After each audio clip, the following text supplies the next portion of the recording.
there's a guy that started working in like the very early 20s, and by like 24, 25, the guy is stacking really good dough, and he manages to bag babes left and right.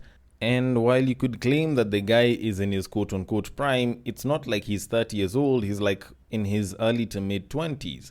So are you going to say that he's going to hit his prime and it's going to be an even bigger prime when he's in his 30s? Like, that's one of those questions that is particularly hard to answer. The royal penis is clean, Your Highness. Welcome to the Breakdown Podcast, where I talk about love, sex, and relationships from a guy's perspective, as well as a bunch of other guy shit. The man on the mic is a man who might find it hard to breathe if you've got that asthma.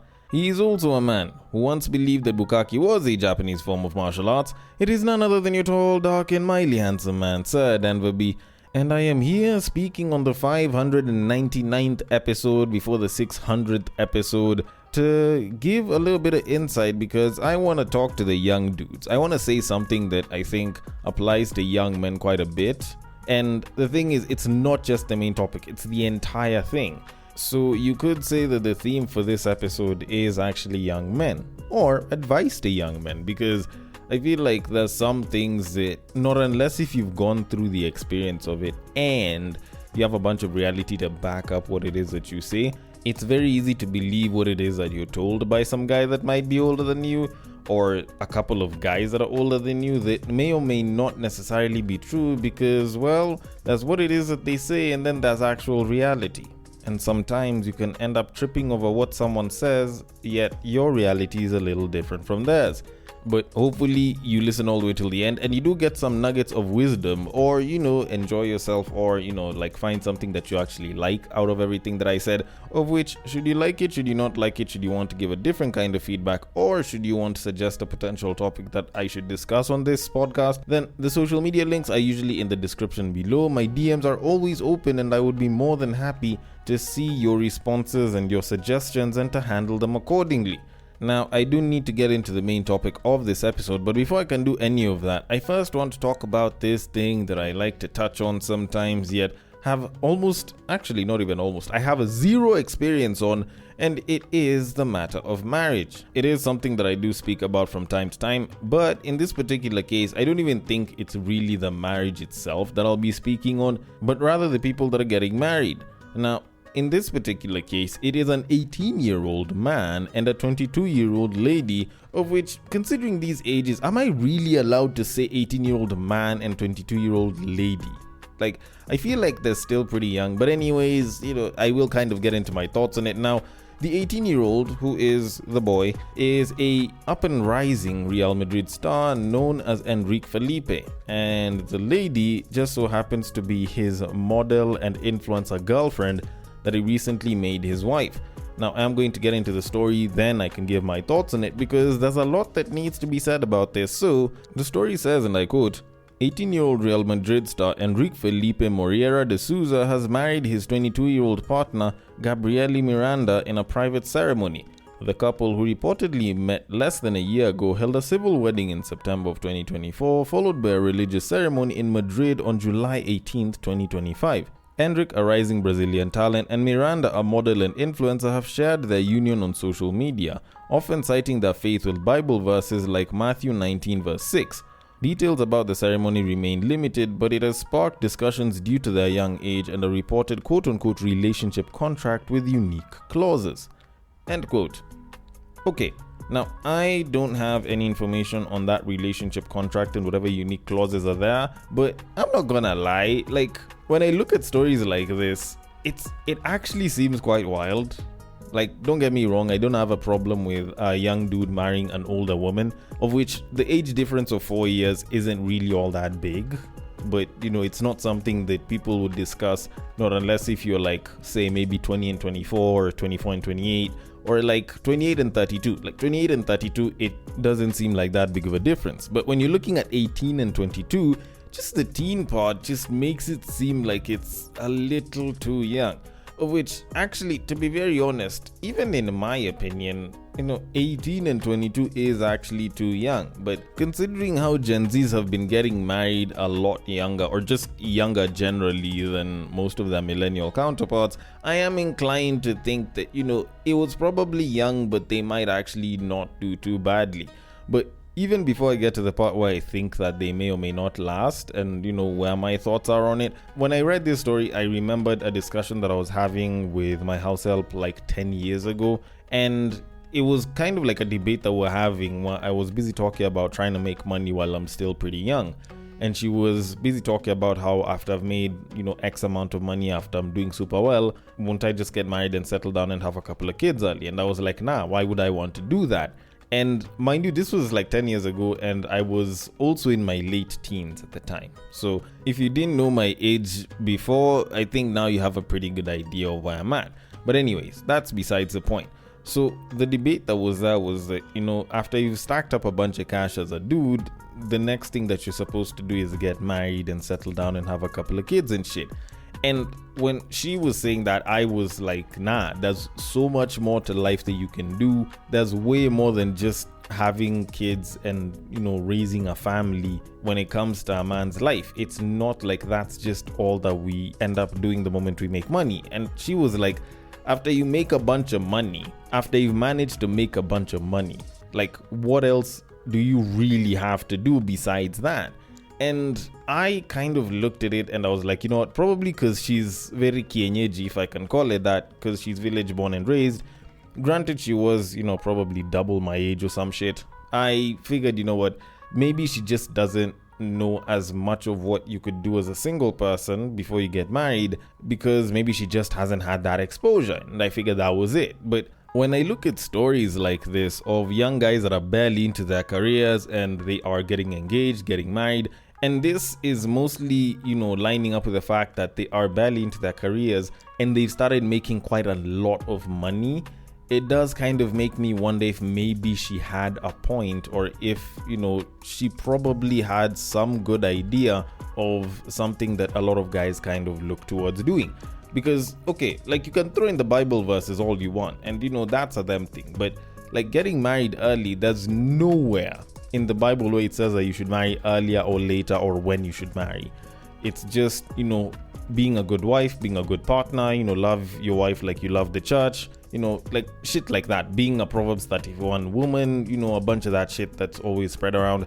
Like, we don't really have a thing on timelines. So seeing something like this, it does kind of remind me of that, and it was kind of interesting reading it. But also the other thing that I found interesting was the fact that, like, I originally thought that people in the comment section would be looking at the money side of it, which I will touch on in a second, but they were actually going at the whole age issue, and I will kind of get to that in a minute.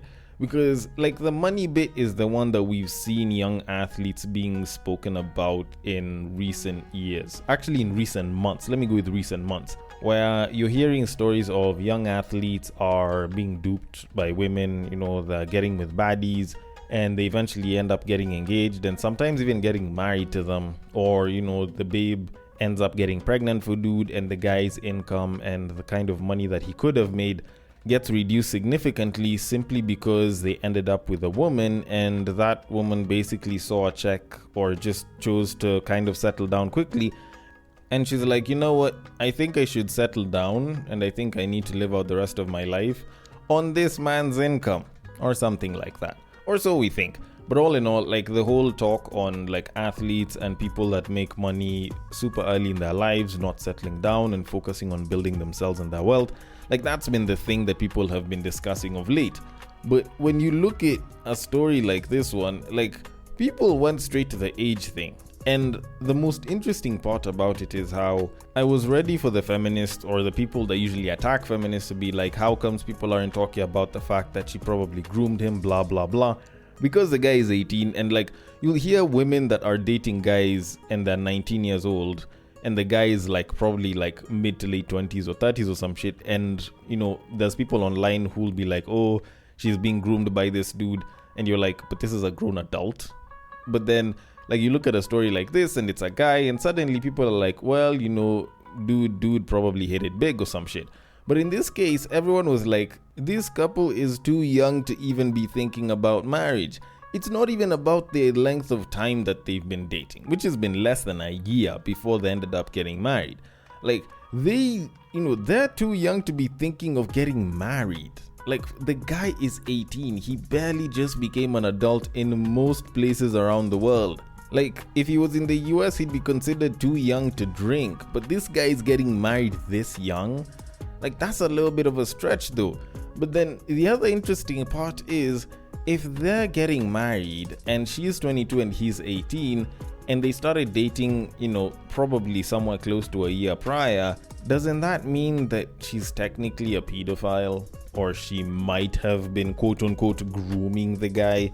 Because before 18 is usually 17, and 17 and below, that is technically a child, legally speaking. And when you kind of think about it, this guy will not really have, not unless if, they break up or they get divorced, his entire adult life will only ever have been known to him as, a hitched dude. He'll never be a single adult man in his life, not unless if he breaks up with this shorty, because like the guy just became an adult and got married right next to that. Like, he didn't even give himself time to be a single adult, which is actually wild work though.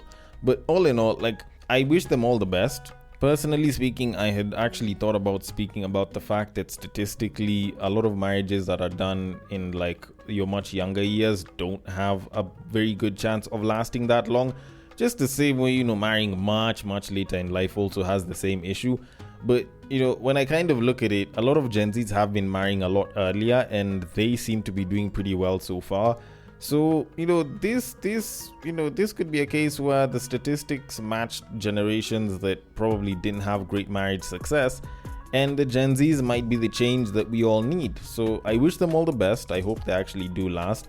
But all in all, I just hope this guy made sure that all of his wealth is stored under the mother's name, because, well, if Ashraf Hakimi didn't teach you shit, honestly, I don't even know why you're still in the game, regardless of whichever game you're talking about.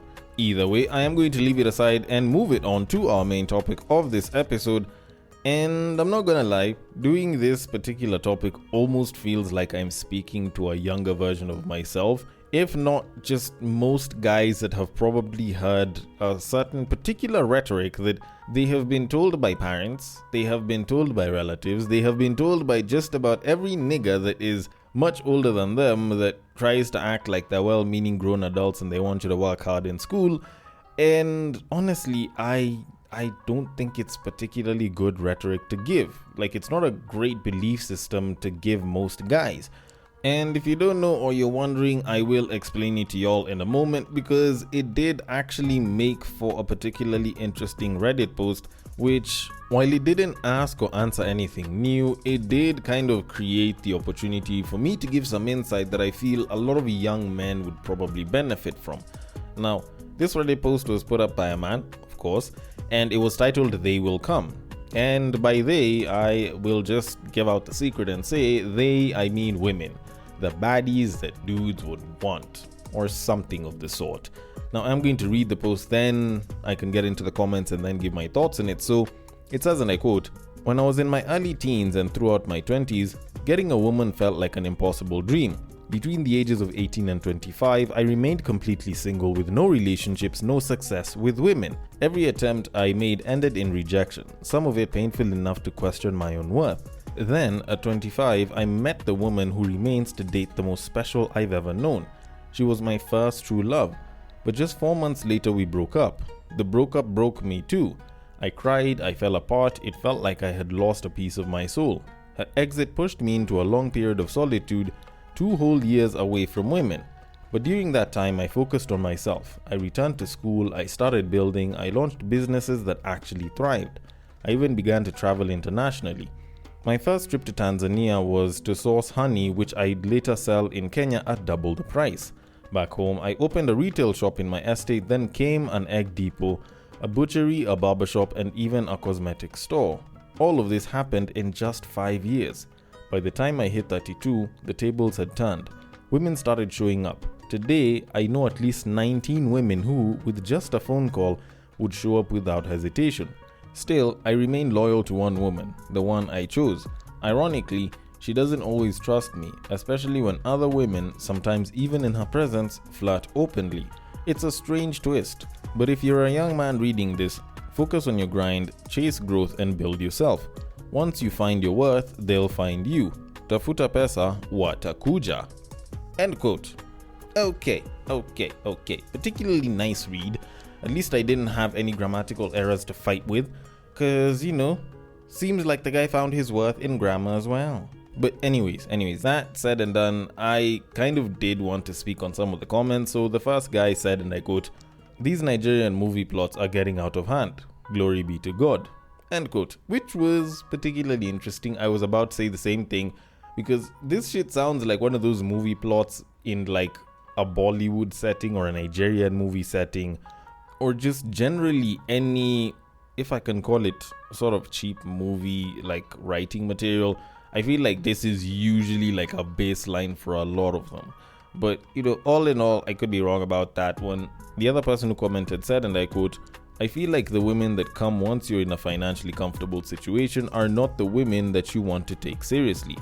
Good women, sana are the ones you find while you have nothing to your name." End quote.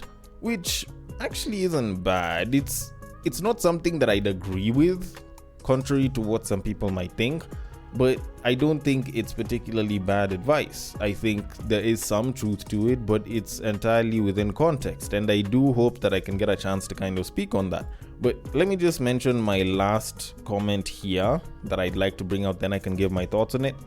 So it was a lady, and she said, and I quote, "I don't think it's just about age, but charisma, attractiveness, and the ability to talk to women, and also money to an extent. I see what you're saying, but I've seen enough guys from 18 to 24 have girlfriends. To say this isn't necessarily correct." End quote. And this is probably one of the most accurate things to what it is that I'm going to say I can kind of relate with as far as the comments go. Although I'm gonna be very honest, like the moment I read this, even before I went to the comments, the very first thing that I kind of just felt after reading it and getting all the way till the bottom was like, this story, this plot sounds very, very familiar. Like, I feel like this is something that I have watched in movies and I have listened to people say for like all of my adult and even my child life, as far as like the whole story on relationships and romance and like when you'll be able to attract women is concerned for me, which goes probably even like before my teens. Because like you hear stories like this, you watch movies on it, you watch series on it, you read books on it, you listen to people talk about it. But can I say that this is actually true? Personally, I don't think it's necessarily true for everyone. There are instances where it can work, there's instances where it doesn't.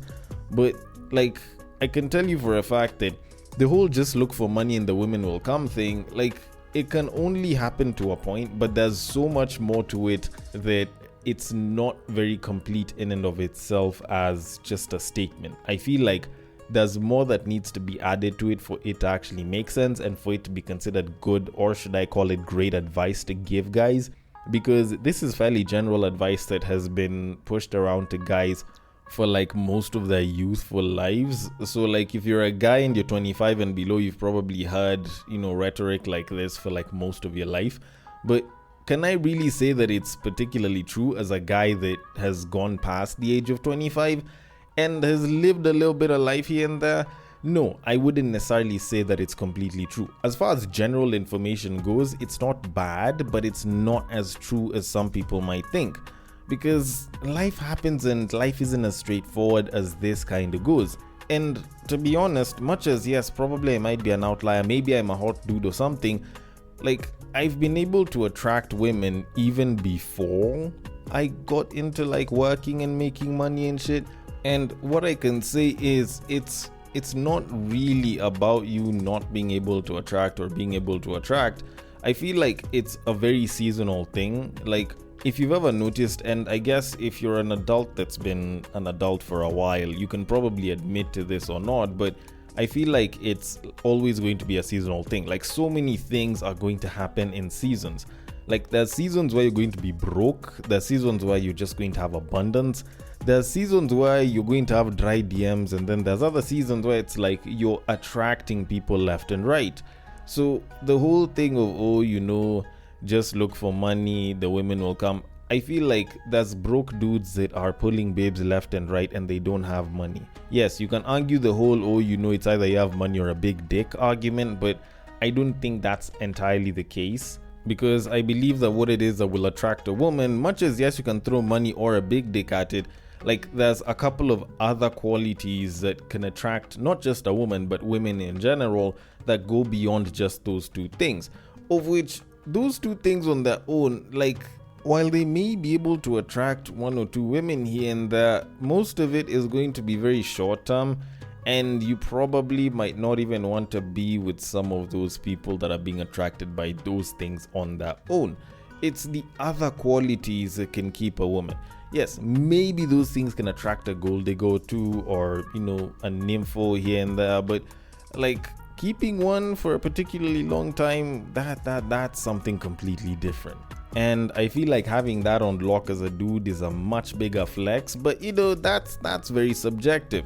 But the point that I'm trying to make here is that for the most part, even when it comes to attracting people, like most of it is going to be in seasons, and it's going to be seasonal regardless of how hot you are. And the most that you can probably try and do is try and control those seasons so that you can try and stretch out some of those elements for as long as possible. So like good business acumen can, possibly keep you profitable for a little bit longer than some of your peers or your colleagues. Being a good professional, shit like that, good financial management, like good grooming and carrying yourself well, and just knowing how to, appeal to a woman's desires and shit. Like, those are things that can probably stretch out some of those seasons for a little bit longer than they would quote unquote naturally occur.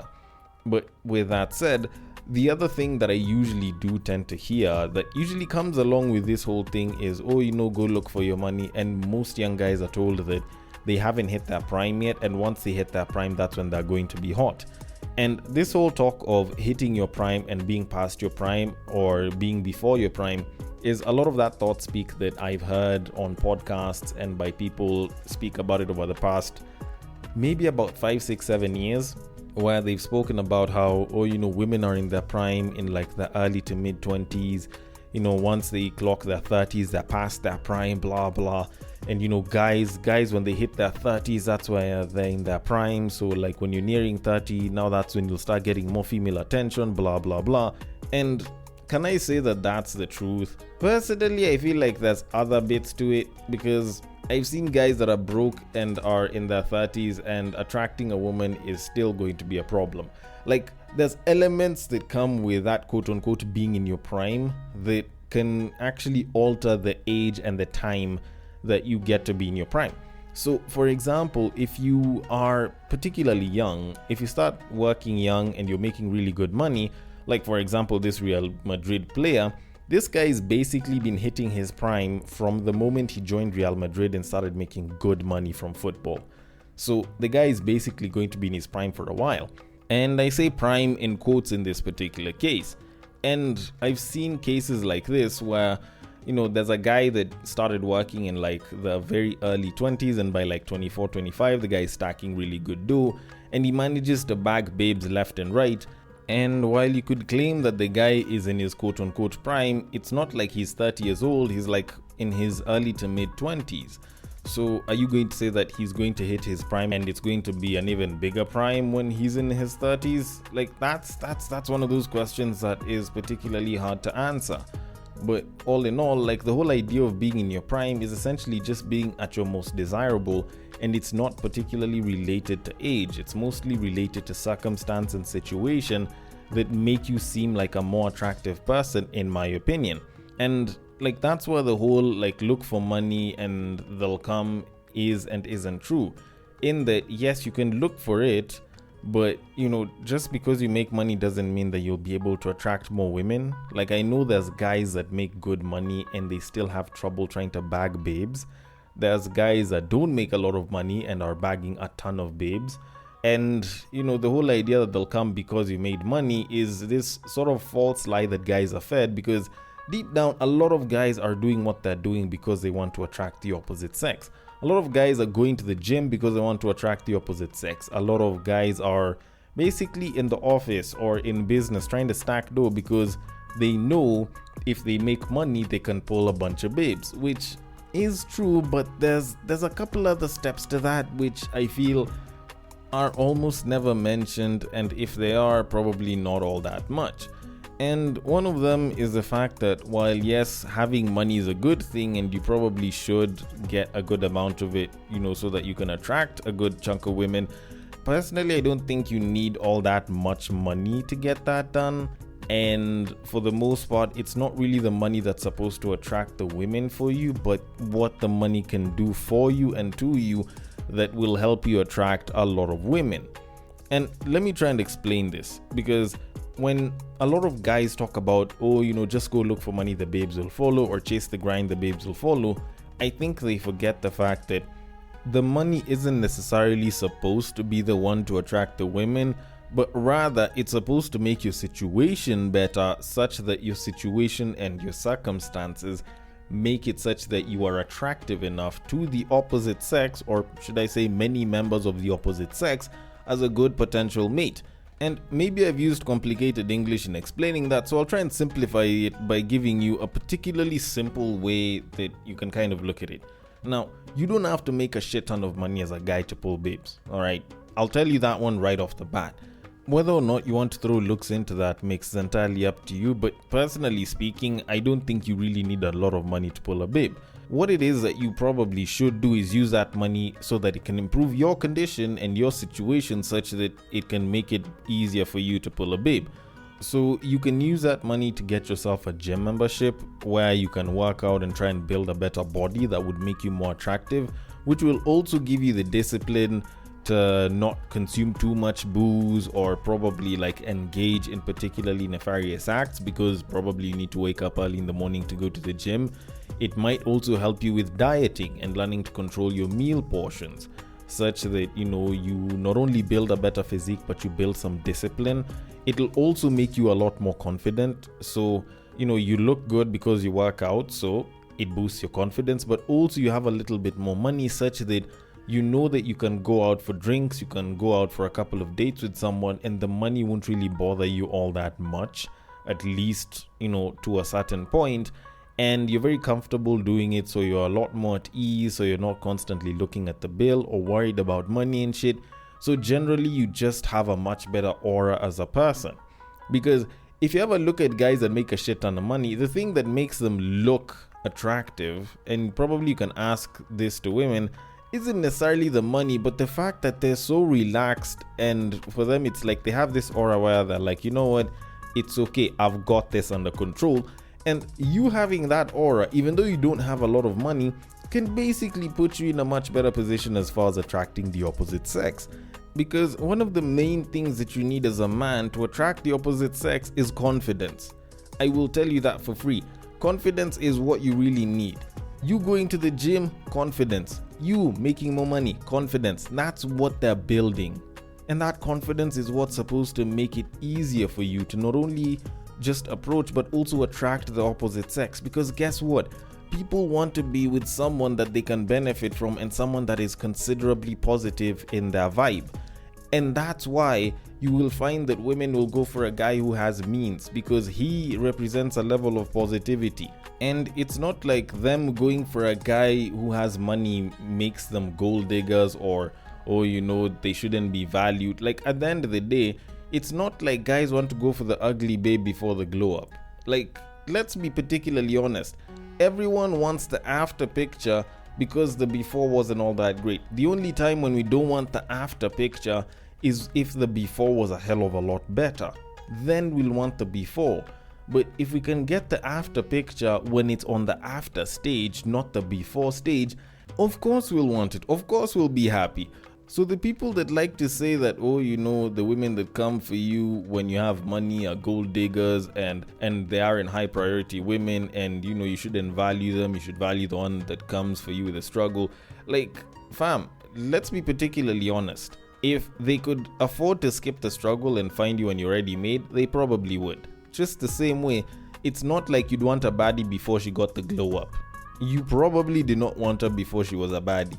There's very few instances when that was the case. So instead of going and talking smack about women that want men that are particularly stable, maybe, just maybe, you should put yourself on the path to becoming stable. If on that path you manage to bag a good babe and you settle down with her, great, cool, amazing. But if you don't and you end up bagging someone after you've already made it, then that's still good as well. It might mean that maybe figuring out whether she is just with you for the money or not is going to be a bit of a challenge, but you can still find gems when you are financially stable. You do not have to bag someone when you're on the struggle, and a woman who wants to be with you when you're financially stable doesn't particularly make them a gold digger just because they want you when you are financially stable.